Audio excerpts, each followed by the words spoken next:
Hello guys, welcome to another short video on Angular. In this video, I will show you how we can resolve running scripts disabled issue in Visual Studio Code. Here you can see I am just writing ng-version to get the version. As you can see here, Visual Studio is throwing error as running scripts is disabled on this system. So let's see how we can resolve this one. Just to cross verify whether Angular is installed in my system or not, I opened a command prompt here. Within the command prompt, just type ng-version, enter. Here you can see Angular is installed in my system.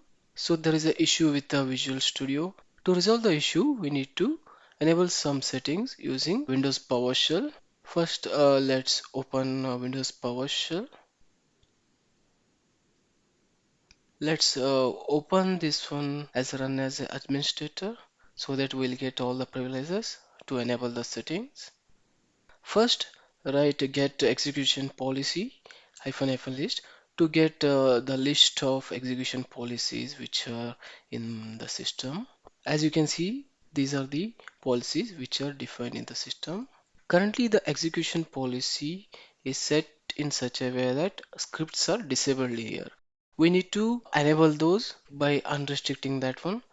To remove the restriction, just type set execution policy unrestricted, then press enter. Here you can see it's asking for the confirmation. To confirm the changes, you need to type Y and then press enter. Just writing set execution policy unrestricted won't help to remove the restrictions. So that's why we'll write another command, that is set execution policy unrestricted -force. Just type this command and press enter. That's it. Now we have changed the policy.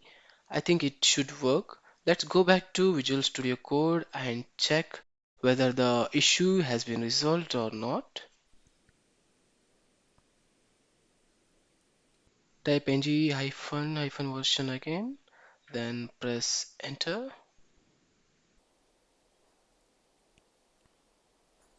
Now you can see ng command is working fine in Visual Studio Code. Now you can use any Angular commands like ng-help, ng-new. You can create new Angular project, you can run that one. Now that works fine in Visual Studio Code. So that's it guys for this video. Thank you for watching this video. If you like this video, please click on the like button, share it to others and subscribe to my channel.